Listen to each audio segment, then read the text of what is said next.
Vendredi 29 novembre 2024, bonsoir à tous et merci de suivre le temps d'information sur RTI2.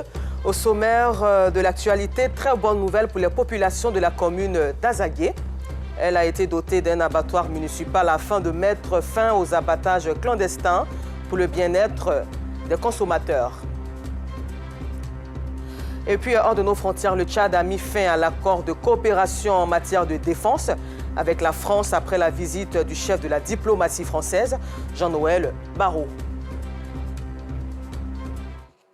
Merci d'être des nôtres sur RTI2. Les vendredis sont des jours spéciaux pour les fidèles musulmans, mais également pour les commerçants installés aux alentours des mosquées qui tirent profit de ce jour en proposant leurs marchandises aux fidèles. C'est ce jour qui réalise de bonnes affaires et notre reporter Georgette Ido Fofana est allée à leur rencontre. Grande mosquée d'Abobo. C'est ici que Aïcha vend les beignets de mil, communément appelés Nyomi. Les vendredis sont les jours de vache grasse pour elle. Nyomi que j'ai grillé là, ils ont déjà commandé ça. Je vais à la mosquée pour donner à les enfants. Les vendredis là, j'ai fait 14 kilos de mil. Tout le monde paie Nyomi pour faire ça à sacrifice, pour donner à les enfants. Le vendredi, jour de grande prière pour les fidèles musulmans, une opportunité pour les commerçants installés aux abords des mosquées de faire de bonnes affaires. De la nourriture en passant par les accessoires de prière, chapelet, nattes, boubou, Saint-Coran, entre autres. Tout y est pour permettre aux fidèles de bien passer ce jour de la petite fête de la communauté musulmane. C'est la maminane. Quand les gens ils ont besoin de les chapeaux, les chapelets, tapis, les parfums des musulmans aussi, il y a beaucoup de choses ici, quoi. Vendredi, ça sort un peu. Il y en a qui quittent au travail, voilà, ils n'ont pas de boubou, quoi. Mais même tu rentres ici, voilà, il y a des moins chers ici.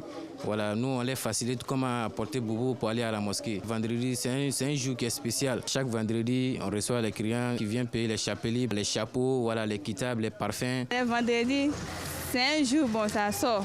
Les gens viennent payer Nyomi et Takoula pour faire sacrifice. En tout cas, ça sort. C'est un jour, là, ça sort. On peut vendre 10 000, 8 000 comme ça.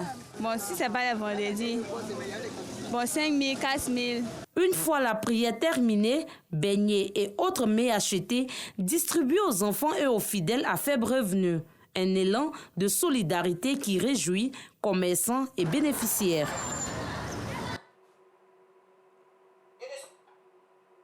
Nous vous le disions en titre, fini les abattages clandestins à Azagué. La ville vient d'être dotée d'un abattoir municipal. Il permettra aux populations d'avoir accès à la viande saine grâce au contrôle vétérinaire. Cet abattoir est l'œuvre des autorités municipales. Il a été inauguré récemment en présence du sous-préfet. Le témoignage est de Nour Sangaré à Azagué. La ville d'Azagué dispose désormais d'un abattoir municipal. Les clés de cet abattoir ont été remises officiellement aux membres du groupement national des commerçants des bovins de Côte d'Ivoire. Une remise pour une gestion efficace et efficiente du dit abattoir. Nous avons créé cet abattoir municipal pour pouvoir ravitailler la population d'abord d'Azagué et la population de la région de l'Agnébi. Je remercie tous les acteurs qui nous ont accompagnés, à commencer par le maire, de garantir à la population d'Azagué, à partir d'aujourd'hui, ils vont manger de la viande saine, contrôlée par les vétérinaires agréés de l'État. Cet abattoir dispose d'une chambre frigorifique pour la conservation des carcasses après abattage, une initiative des autorités municipales. Nous voulons le bien-être de notre population. Ici, on a un édifice qu'on vient de mettre sur place et il faudrait que cet édifice soit bien entretenu. Soit l'hygiène soit respectée. L'ouverture de cet abattoir municipal vient mettre fin aux abattages clandestins qui gagnaient du terrain dans cette ville. Aujourd'hui, plus que jamais, devant vous tous, je donne instruction à mes services compétents de s'engager dans la quête de ceux qui vont continuer à abattre clandestinement, que ce soit chez eux, dans des bois cachés ou des endroits reculés, à les signaler pour que leur traduction devant les autorités compétentes serve d'exemple. Avec l'ouverture de cet abattoir, les populations d'Azagué pourront consommer de la viande saine, contrôlée par les inspecteurs vétérinaires agréés par l'État. Et nous restons toujours à Zagué où dans le cadre du lancement du réseau Win Sissi, les femmes de la société coopérative des producteurs café cacao du programme Agnebi ont procédé tout récemment à la journée d'échange et d'information sur le café cacao. Objectif, encourager les femmes de cette zone à être plus autonomes et les sensibiliser au dépistage précoce pour prévenir les cancers du col de l'utérus et du sein.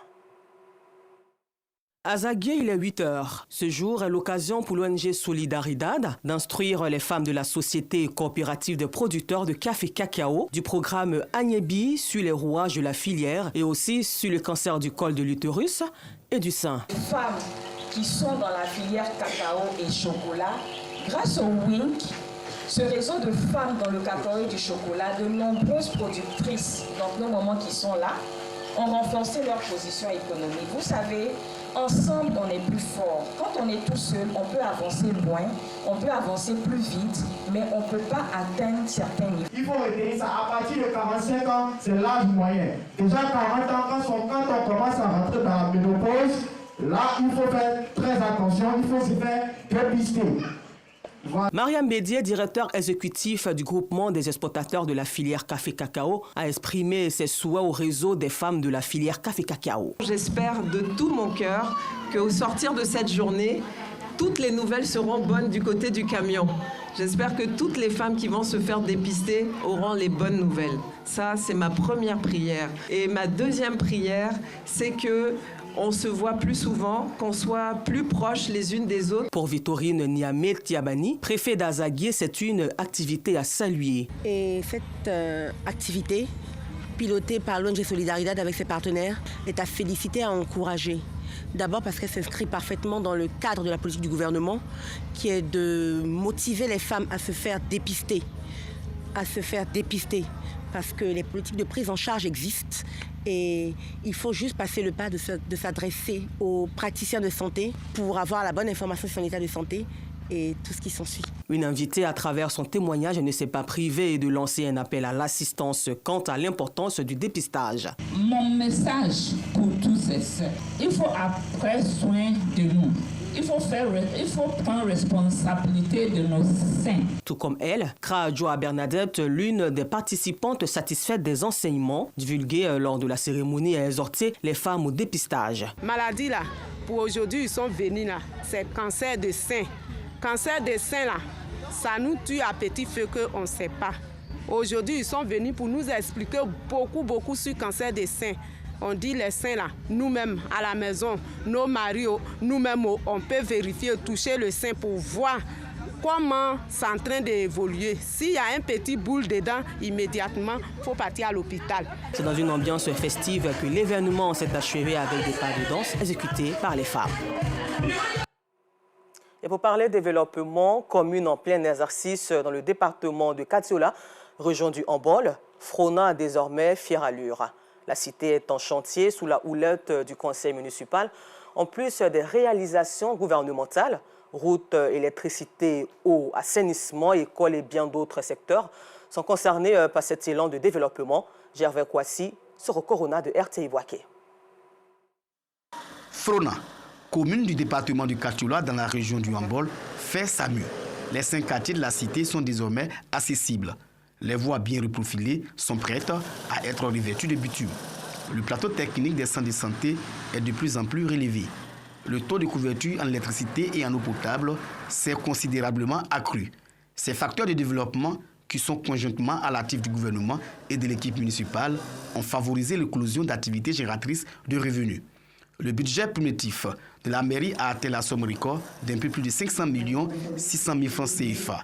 La nouvelle a été accueillie avec ferveur lors de la 4e session du conseil municipal sous l'ère Kinapara Koulibaly. Nous avons prévu l'acquisition d'un certain nombre d'équipements qui permettront de rendre la collecte des déchets beaucoup plus efficace. Il s'agit également de renforcer tout ce qui est dispositif socio-éducatif. Bien qu'étant satisfaites des réalisations, les populations demandent un peu plus. Il y a un peu manquant d'écoles primaires comme les collèges. Je veux que le maire n'a qu'à nous aider, nous les femmes, les jeunes aussi. Il n'a qu'à faire plus. Les lieux les plus reculés commencent à avoir la lumière Ça, c'est déjà un très bon qu'il faut améliorer. Ensuite, au niveau de l'adduction d'eau, il faudrait qu'il y ait une très grande encore satisfaction. Il y a une amélioration. Dans les années 2015, on pouvait faire 1 à 2 mois, on n'a pas d'eau dans nos robinets. À Frouna, tous regardent dans la même direction, celle du développement et de l'union de toutes les filles et de tous les fils, tant d'origine que d'adoption. Dans la région de Gbeke, la commission de validation de régularisation des plans de lotissement appliqués et non approuvés du département de Bouaké mise en place. C'était au cours d'une rencontre entre les acteurs impliqués dans le processus de régularisation de plans de lotissement. La commission est chargée d'analyser les dossiers de demande d'approbation de plans de régularisation, de valider ou rejeter les plans de lotissement proposés. Et c'est le compte rendu de Djeneba Ouattara et Soro Corona de RTI Bouaké. Préfecture de Bouaké, les acteurs impliqués dans le processus de régularisation des plans de lotissement du département de Bouaké en réunion de concertation. Ce cadre d'échange pour la mise en place de la commission départementale de validation de régularisation des plans de lotissement appliqués et non approuvés. L'arrêté relatif à la régularisation des plans de lotissement appliqués et non approuvés, les dispositions générales de l'arrêté, les missions assignées à la commission, la procédure de régularisation des plans de lotissement et la délivrance des actes ont été au menu de cette rencontre. C'est de permettre à la commission d'analyser les différents plans de lotissement qui sont depuis un certain temps en étude, valider ceux qui répondent aux critères de régularisation afin de les transmettre au cabinet du ministre pour l'approbation des plans. Une initiative qu'apprécient les participants. Je m'adresse à nos arrondissements, que les arrondissements les accueillent pour avoir toutes les informations, pour que vraiment les recensements des lots, on soit vraiment présent pour que tous les lots soient pris en compte. C'est de dire à la population de comprendre surtout l'importance de ce que nous sommes en train de faire. Parce que tant que le lotissement n'est pas approuvé, on ne peut pas faire un ACD. La commission de validation des plans de lotissement appliqués et non approuvés est présidée par le préfet de la région de Gbeke, préfet du département de Bouaké. Le secrétariat technique est placé sous la supervision du directeur régional de la construction et de l'urbanisme. À Bouaké, à ce jour, 47 lotissements répondant aux normes du processus de régularisation ont été traités. Ils seront soumis à la commission pour validation. Et nous restons à Bouaké où, à l'occasion de la rentrée du district sanitaire Bouaké Sud, les agents et personnels soignants préparent un atelier de renforcement de capacité sur les bonnes pratiques médicales. Il faut souligner que cette rencontre a eu pour thème formation continue des agents de santé pour les soins de qualité au bénéfice des populations. William Sekakou, Soro Corona. Formation continue des agents de santé pour des soins de qualité au bénéfice des populations. Tel est le thème de la rentrée solennelle du district sanitaire de Bouaké Sud. Cette rencontre, qui a réuni plusieurs acteurs du système de santé, a permis de sensibiliser les participants aux bonnes pratiques médicales. On nous demande maintenant d'humaniser les soins. Respecter la femme, il faut respecter le nouveau-né, il faut respecter la personne sans tenir compte de son statut social.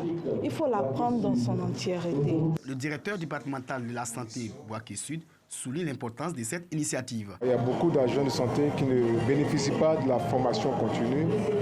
Et donc, je me suis dit que cette année, on allait privilégier la formation continue dans notre district. Donc, l'appel qu'on peut lancer, c'est de s'aligner donc sur la vision du ministère de la Santé qui veut des agents nouveaux. Pour être agent nouveau, ça veut dire qu'il faut de nouvelles dispositions. C'est pour cela que la formation contribue donc à ce renouveau. Ce cadre d'échange a été enrichi par des panels abordant des thématiques telles que soins humanisés et antipathiques et gestion d'une crise sanitaire avec la communauté. Et dans un autre registre, la Ligue autonome du football de Côte d'Ivoire, zone de Yopougon, a procédé au lancement officiel d'un tournoi au niveau national. Objectif, révéler les jeunes talents cachés du football local. C'était le week-end dernier dans la commune de Yopougon, en présence de Laurence Kakra. Le football sport roi bat son plein à l'Agora de Yopougon. Nous sommes au lancement officiel de la phase éliminatoire de la Ligue autonome du football de Côte d'Ivoire, Ligue AFSI, dans la zone de Yopougon. La rencontre oppose le FC AFSI au leader FC S7, une initiative de l'agence de promotion de footballeurs talentueux AproFoot visant à mettre en lumière les plus jeunes talents. La Profoot, cette agence-là même qui met en lumière les jeunes talents, et nous, à Yopougon, ce sont des initiatives qu'on accompagne bien. Une affiche largement dominée par le FC Assis en orange et blanc sur le score de 2-0. C'est grâce au conseil du code et nous aussi on s'est motivés parce qu'on n'avait pas le droit à l'erreur aujourd'hui. C'est un premier match dont on doit tout donner pour prendre les 3 points. Bon, on se sent fiers de nous parce qu'on a donné le meilleur de nous, mais le meilleur reste à venir encore. Nous sommes nombreux et il a été désigné meilleur joueur. Et il remercie d'abord le coach de nous avoir accompagnés. Ouais, il a joué plusieurs tournois, c'est ma première des meilleurs joueurs du tournoi. Ce qui veut dire que ce tournoi est sérieux. Alors. Ce rendez-vous sportif a enregistré la participation des recruteurs et anciennes gloires du football ivoirien. Débutée en août dernier dans la commune de Koumassi, la Ligue APSI va sillonner plus de 17 régions de la Côte d'Ivoire en attendant la grande finale prévue pour avril 2025. Et pour parler solidarité, il faut savoir que plus de 16 groupements ont reçu des kits d'association pour la valorisation de l'entraide communautaire en vue de leur autonomisation. C'est un don de la chaîne citoyenne et républicaine CCR, une structure qui œuvre pour le bien-être de la population. La remise des kits d'installation a réuni les autorités locales et bénéficiaires en présence de nos reporters Djeneba Ouattara et Soro Corona de RTI Bouaké. Et vous verrez cet élément dans nos prochaines éditions. Hors de nos frontières, le Tchad, dernier pays sahélien à abriter les forces françaises, a annoncé ce jeudi 28 novembre mettre fin à l'accord de coopération en matière de défense signé avec Paris, révisé en date du 5 septembre 2019. Une annonce surprise survenue quelques heures après une visite à N'Djamena et à Adré du chef de la diplomatie française, Jean-Noël Barrot. Et puis terminons ce temps d'information en Syrie où les djihadistes et leurs alliés qui mènent une vaste offensive dans le nord-est de la Syrie contre les forces du régime, ont bombardé Alep, deuxième ville du pays, ce vendredi 29 novembre au matin. Selon l'Observatoire syrien des droits de l'homme, 4 civils ont été tués. Encore merci à vous de nous avoir suivis et excellent week-end en compagnie de programmes de RTI2.